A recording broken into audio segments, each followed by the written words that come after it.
Students, आज मैं आप सभी लोगों के सामने क्लास 10 का हमारा हिस्ट्री का first chapter nationalism in Europe, इसी चैप्टर के आगे के टॉपिक्स को आज हम डिस्कस करेंगे।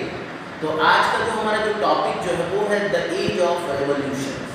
द एज ऑफ रेवोल्यूशंस यहाँ 1830 to 1848।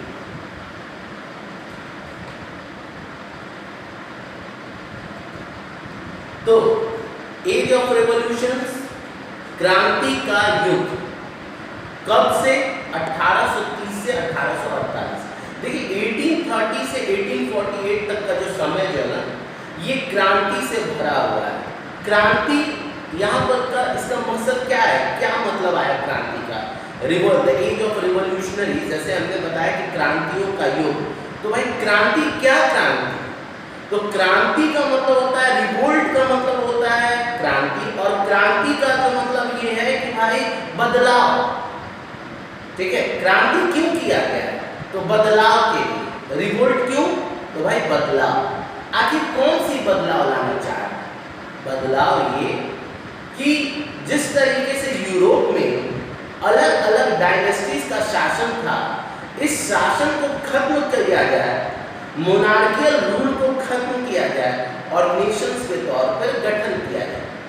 यानी साम्राज्यों के जो राजा जो थे, अलग अलग साम्राज्यों के जो मोनार्कियल सिस्टम जो था ना, इसको एबॉलिश किया जाए। रिवॉल्यूशन का मकसद बस यही है, to abolish the monarchial rule prevailing in Europe.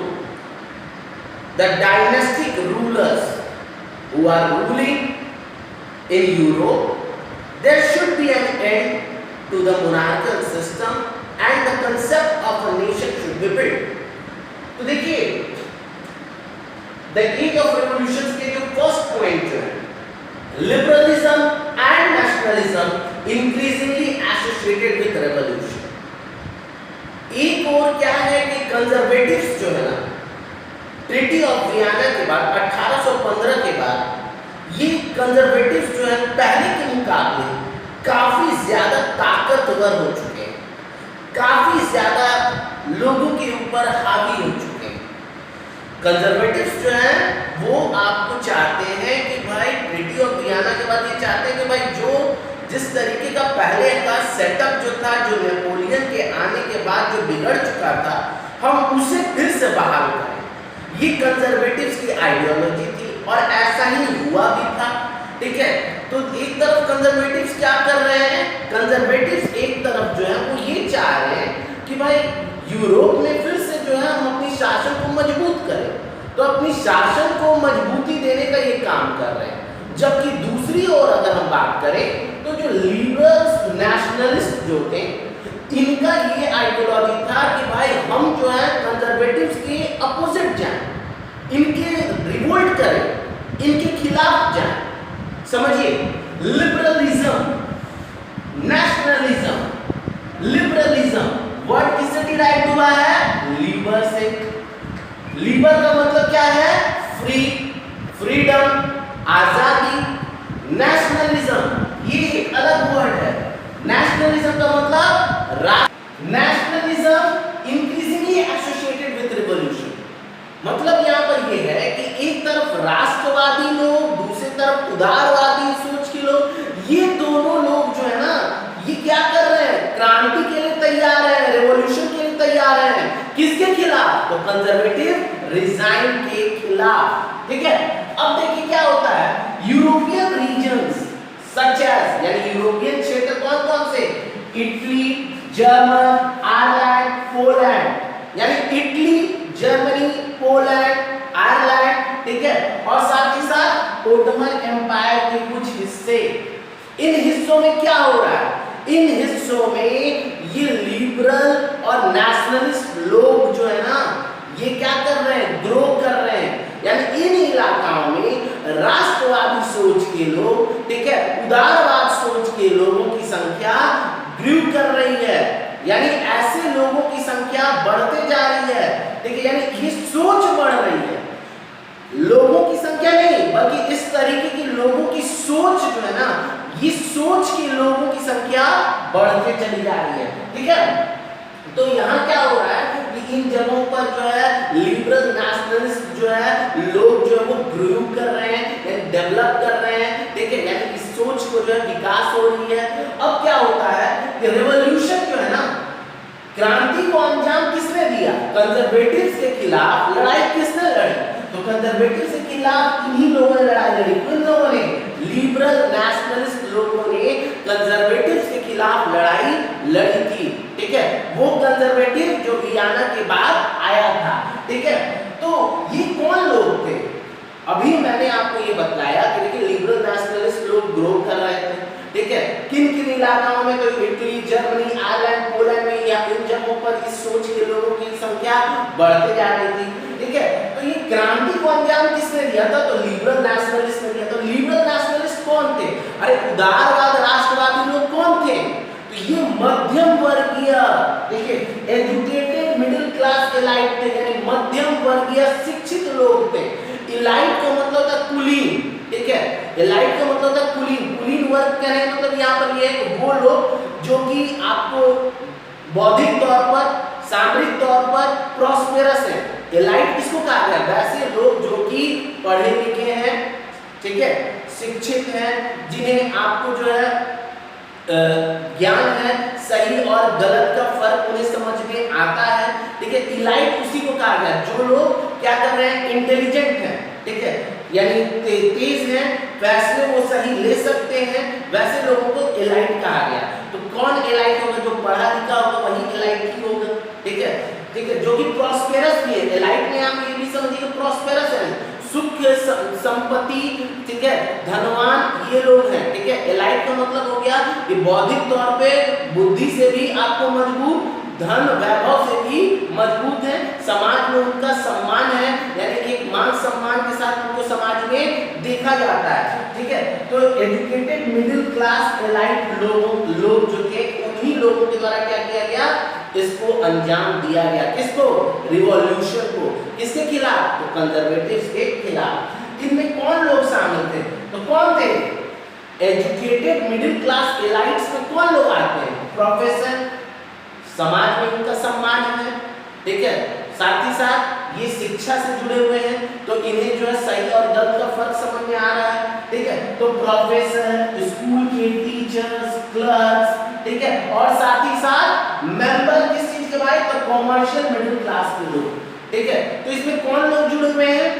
Liberal nationalist जो है ये फीलिंग किसके अंदर आई? एजुकेटेड मिडिल क्लास के अंदर। और एजुकेटेड मिडिल क्लास के अंतर्गत कौन कौन आया?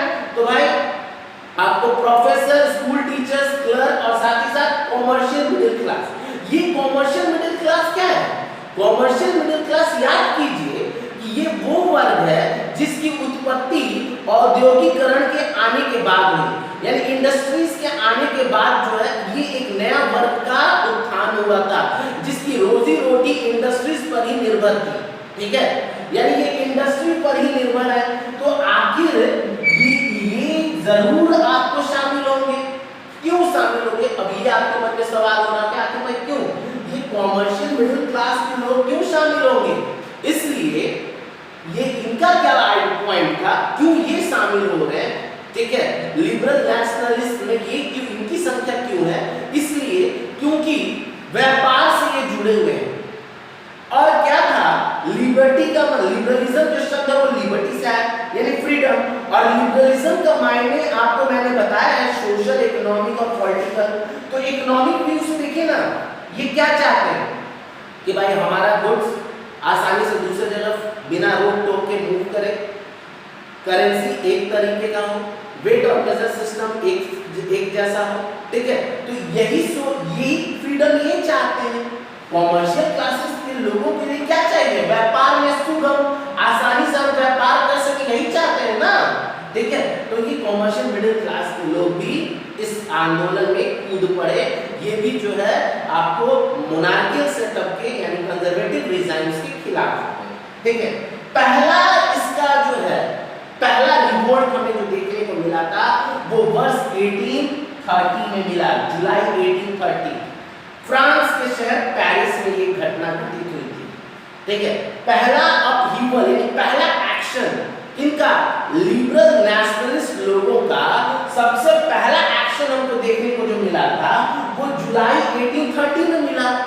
बर्बन वंश के राजा जो थे चार्ल्स 10, ठीक है, चार्ल्स 10, ध्यान दीजिएगा 1814 से 1824 तक का जो समय जो था ना, इस समय फ्रांस के राजा थे चार्ल्स 18, ठीक है।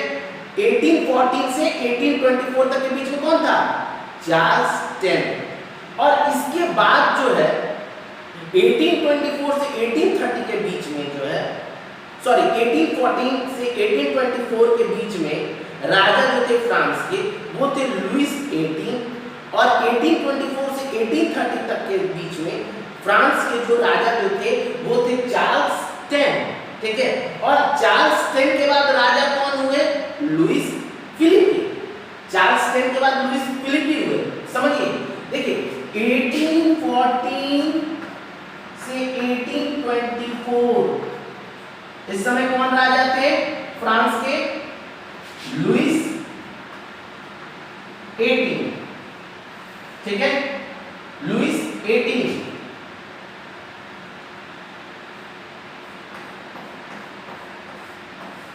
ठीक है, और 1814 से 1824 तक ये राजा थे, और 1824 से 1830 के बीच में कौन राजा थे?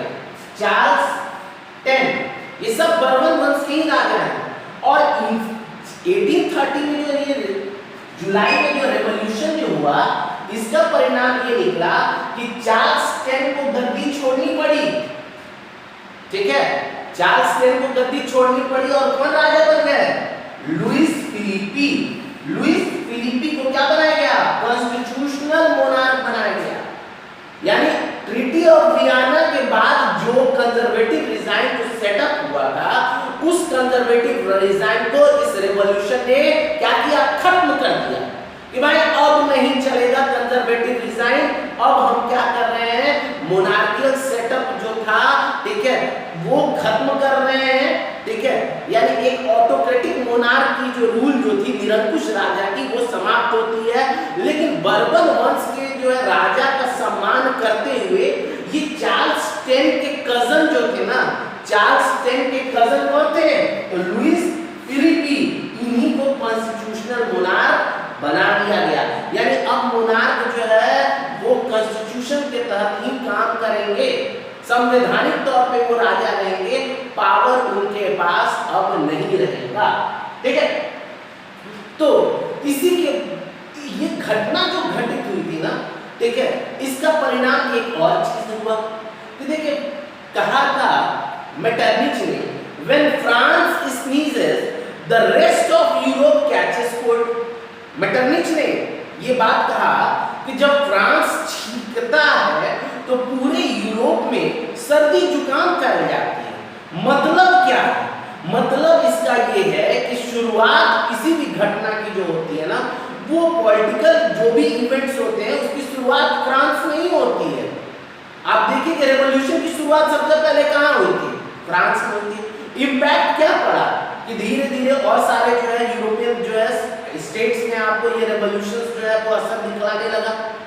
हुआ ना, नेपोलियन ने जो है और सब इलाकों को जो है अपने कब्जे में लिया, लोगों को कुछ लिबर्टी देना शुरू कर दिया, ठीक है, लोगों को राइट्स उनको दिए। यानी कुछ एडमिनिस्ट्रेटिव तौर पे कुछ जो नियम कानून जो मापदंड जो नेपोलियन ने अपनाया था, ठीक है, वो कहीं ना कहीं कंजर्वेटिव डिजाइन्स के लिए जो है एक बहुत बड़ा चुनौती था कि भाई, क्योंकि वो तो अधिकार नहीं दे रहे थे ना, ठीक है। तो यहाँ पर जो भी पॉलिटिकल इवेंट्स फ्रांस में होता है उसका असर और अन्य यूरोप देश में देखने को मिलता है। रेवोल्यूशन की शुरुआत फ्रांस में हुई, जिसके कारण बस और अन्य जगह भी रिवोल्ट होने लगा। अब ट्रीटी ऑफ वियना के बाद जो है आपको जो मोनार्कियल सेटअप कंजर्वेटिव डिजाइन जो फिर से जो बहाल की गई, तो जुलाई 1830 में क्या होता है कि रेवोल्यूशन होने के कारण क्या होता है? चार्ल्स 10 को गद्दी छोड़नी पड़ती है और कॉन्स्टिट्यूशनल मोनार्क इसको बना दिया था लुइस फिलिपी, ठीक है।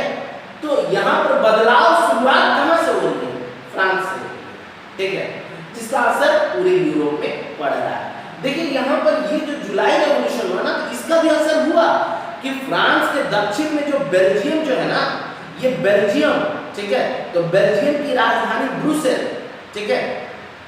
तो यहाँ पर क्या हुआ कि जो फ्रांस में जो जुलाई का जो रेवोल्यूशन हुआ, इसका असर बेल्जियम में भी देखने को मिला कि ब्रुसेल में जो है आपको रिवोल्ट हुआ और साथ ही साथ बेल्जियम क्या हुआ, यूनाइटेड किंगडम ऑफ नीदरलैंड से अलग हो गया, ठीक है। तो ये असर देखने को मिला ना कि यूनाइटेड किंगडम ऑफ नीदरलैंड से पहले बेल्जियम उसके साथ था, अब रिवोल्ट होने के बाद उसने क्या किया, अपने आप को इंडिपेंडेंट घोषित कर लिया, ठीक है। तो यही बातें, इन्हीं बातों को लेकर यहाँ पर मेटरनिच ने ये कहा था कि when France sneezes the rest of Europe catches cold. आपको अगर ये क्वेश्चन पूछा जाए तो आप इसका आंसर सिंपली ये दे सकते हैं कि this statement means that whatever the political development took place in France, ठीक है, it impacts gets all over the Europe. In case of French revolution we have seen the revolution was first started in France, ठीक है, and then it spread all over the Europe. It creates problem for the conservative regimes, ठीक है। Another दूसरा आप statement में ये दे सकते हैं, the second impact after the Treaty of Vienna in July 1830, the people revolted against the conservative regime, which led the Bourbon dynasty ruler Charles X to move out from the throne, and Louis Philippe was proclaimed king. Which type of king? Constitutional king. In this way you all can give the answer. तो उम्मीद करता हूँ कि यहाँ तक के topic आपको clear हो गई है। अब आगे हम लोग ग्रीस वॉर ऑफ इंडिपेंडेंस की बात करेंगे। तो अब हम लोग पढ़ेंगे ग्रीक वॉर ऑफ इंडिपेंडेंस, यानी यूनान का स्वतंत्रता संग्राम, ठीक है।